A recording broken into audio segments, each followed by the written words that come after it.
This is Blackjacked, a podcast about how the civil rights movement went left. Oh man, I gotta get up.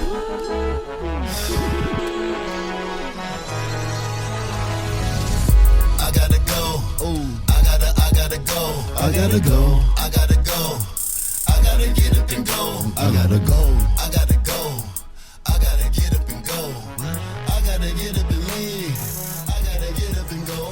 Ladies and gentlemen, welcome to another edition of Blackjack, podcast where we talk about how the civil rights movement went left. I'm guessing when you went to school, they probably did not teach you that the Civil Rights Act of 1964 is not what started the desegregation of lunch counters, cities, and businesses across the country. I'm guessing they never taught you that. In fact, there was a major city in the state of Georgia, the Deep South, that was desegregating its lunch counters in 1961. Now remember, Civil Rights Act is 1964. 1961, this city had their lunch counters desegregated. By 1963, the entire city is desegregated. Almost a year before the Civil Rights Act was passed, this city was desegregated. And Dr. King in 1964 called this city the most desegregated city south of the Mason-Dixon line. That city was Savannah, Georgia. Now the question is, how in the world does Savannah, Georgia do all of this before the Civil Rights Act? Well, a big part of it is that black people cost white people a lot of money in that city. In fact, what really gets things jumping is they organized this boycott of all the businesses downtown in Savannah. And in 1 month, those businesses lost $1 million in revenue. $1 million in 1 month. This is in 1960.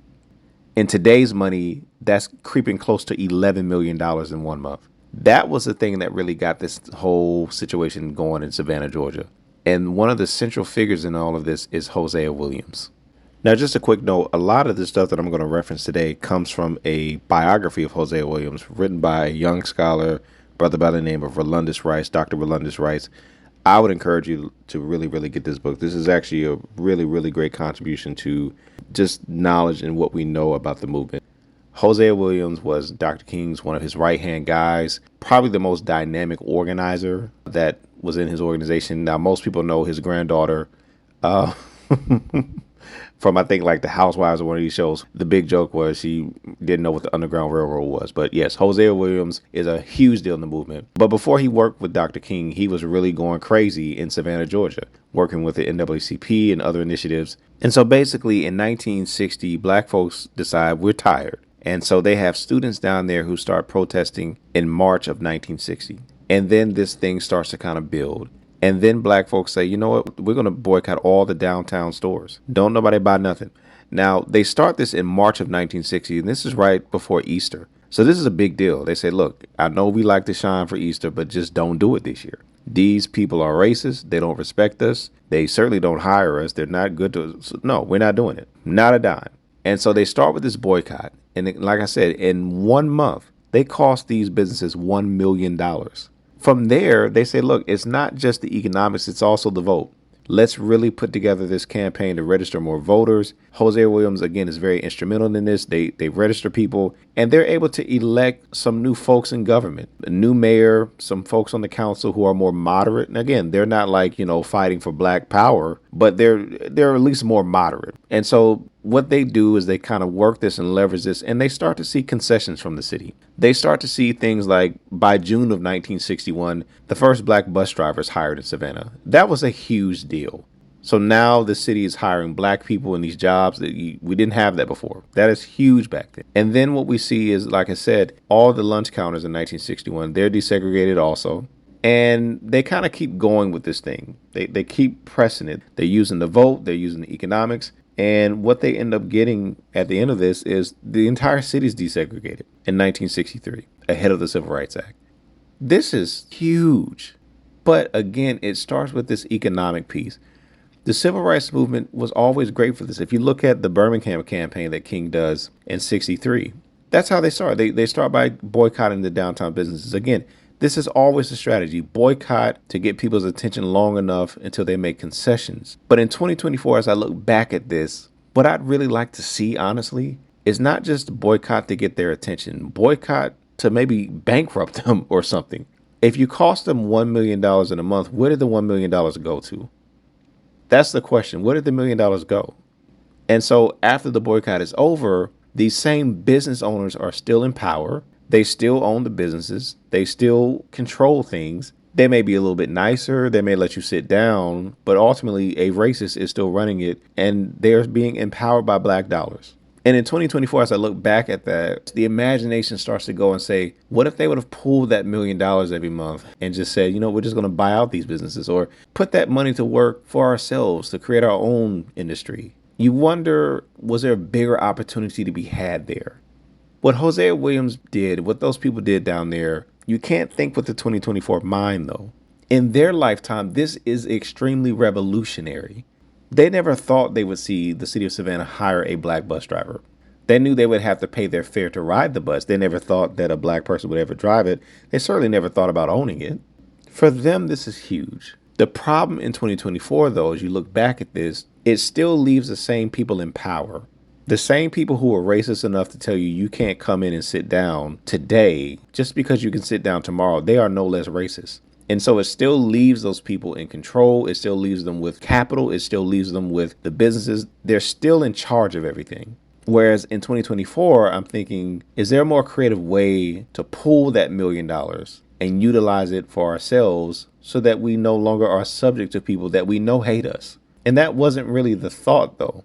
So we talked about the last episode. S.B. Fuller comes to Dr. King and says, hey, this Montgomery bus boycott thing, I guess that's cool, but the bus company's losing money. I think they'd be willing to sell. And that just wasn't something that people were really open to at the time. And so it is here. You kind of look at this and say, we could boycott long enough to get your attention and let me sit down and make you rich. Or I could boycott, pull that money, sort of like Elijah Muhammad, the Nation of Islam's doing. We talk about that in episode 6. They want their people to save money, and then they pull that money and they put it to work for economic development for black people. Maybe something similar could have happened here. In 2024, looking back, that's sort of what I want to see. But again, we always have to kind of pull it back and say, okay, we can't think in 2024 terms. Why wasn't that the thought? Why wasn't that something that people were pursuing in 1960? Well, there's a book called The Warmth of Other Suns, which if you've not read it, I would encourage it. It really gives a pretty decent history of the Great Migration. This is this huge movement of black people from the Deep South into the North, the Midwest, the West. They're escaping terrorism. They're escaping just blatant, violence and racism. And yes, also trying to pursue job opportunities. There's an account that the author writes there, which is, I think, fascinating. There's this account from Louise, Mississippi in 1948. There's a black tenant farmer, and this tenant farmer goes to pay his water bill. Okay, the tenant farmer goes to pay his water bill. That black tenant farmer asks for a receipt after paying the water bill, just wants a receipt. And these two whites beat this man down for asking for a receipt after paying the water bill. This is 1948. What we're talking about, Savannah, kicks off in 1960. So the people who are involved, the people who are organizing, the people who are participating in their lifetime, just a few years earlier, in recent memory, these are the types of things that are happening in their world. This man was not trying to lead a protest. This man was not trying to overturn the system. This man was asking for a receipt to document him paying his water bill. And even that was considered just a little bit too high and mighty and disrespectful. So the idea of these people standing up and boycotting businesses, not to take them over, not to overthrow the economic system locally or disturb it, just to be treated humanely, to have dignity, like that act of defiance is extremely dangerous. And I don't think in 2024 we can really appreciate that. That's where they're coming from. And so, yes, in 2024, I'm just like, man, but what could have happened there? And so we need to understand what happened then and why that's important today. Yes, that was revolutionary for them then. However, it kept the same people in power. It kept the same people in control of the means of production, the economy, the businesses. And that's why progress has been really slow and difficult. And the real concern is, if we're honest with ourselves, have our methods of protest really advanced since that time? Because, I mean, you periodically hear black folks talking about, let's boycott. To what end? Are we boycotting, are we going to pull this money and actually put it to use for economic development? Like, the methods have not really advanced, but the conditions have. Because, in fact, these people in 1960, they were actually afraid of being lynched and their whole family being killed for something minor. If we're really honest with ourselves, if we participate in a boycott, are we afraid of being killed? Probably not. I'm not saying it couldn't happen, but by and large, this is not like an imminent reality for us. So why haven't the methods advanced? Why is there not much more sophistication in this whole thing? Because when they did this, yeah, we see the results. Like, it still left these people in power, and that has present consequences. So we have to look back and figure out, okay, where did that leave them? Well, then you know where it's going to leave you. So we can't demonize these people. We just have to kind of understand what they did, why they did it. But what were the impacts? Yes, that felt revolutionary in the moment, but it didn't change the power dynamic completely. And yes, it's going to be harder to build. It's going to be harder to close the wealth gap if you don't control your economics. If you're happy to simply give other people your money because they promised to let you sit down, again, that was revolutionary in their minds. But as we fast forward to 2024, where does that leave us? So the Civil Rights Act in 1964, it's a big deal. But again, that's not the start of desegregation. And maybe we can debate whether or not that should have been the push, just in the sense that, hey, here are examples of where cities are getting this done without national legislation. Now, the argument for national legislation is, do you really want to go city by city by city? I mean, and so the thinking was, yeah, let's just knock this out nationally. No, it wasn't a silver bullet. I mean, a lot of cities, it is documented well into the 70s. I mean, people are still just ignoring. I mean, it's on paper, but who cares? But either way, whether we're talking about national legislation or locally, it starts with the economics. But to what end? If we're going to boycott, who's going to be in power after the boycott? Who's going to be in control after the boycott? That's the question that we have to answer. And maybe, just maybe, in 1960, maybe it wasn't feasible. Again, there were other voices at that time calling for these kinds of things, like Elijah Muhammad, like other people. There are others, but maybe it wasn't in their mind. But what's our excuse today? So we're going to pick up on this conversation next week. We're going to keep talking about how the civil rights movement went left on Black Chat. I gotta go. I gotta go. I gotta get up and go. I gotta get up and leave. I gotta get up and go. I gotta go. I gotta get up and go. They waiting on me when I walk out the door. They counting on me to get ready to blow. Too many people saying that I'm the hero. Too many people looking up to me. Can't let them down, not an option for me. Don't even matter if you rocking with me. I touch down even if you ain't blocking for me. No BS and no negativity. Only dealing with positive energy. Yeah, it's haters and doubters surrounding me. I don't pay them no man, they ain't stopping me. Like Brady and Jordan, no topping me.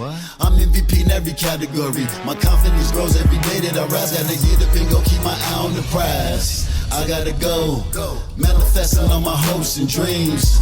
I gotta go, yo, I'm strategizing like I'm coaching the team.